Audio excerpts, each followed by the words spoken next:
a quick one.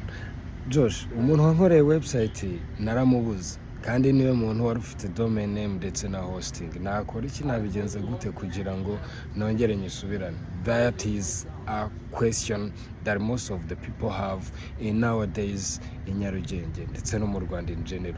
Ikintu cyo gukora hano rero, niba umudevu waramubuze cyangwa se umuntu wo mwari mwarakoranye, first and foremost ugomba kubanza kumenya registrar yakoresheje uwo ari we. Iyo umaze kubona registrar yakoresheje uwo ari we, uhita ugerageza kumukontaktinga ukagaragaza proof z'uko wakoranye n'uwo muntu, ariko ukaba waramubuze. Ibyo bikaba byaguha some chances nkeya of course, kuko bitewe na verification uba ufite ziri bugaragaze ko ibyo business ari yawe, ariko umudevu wamubuze.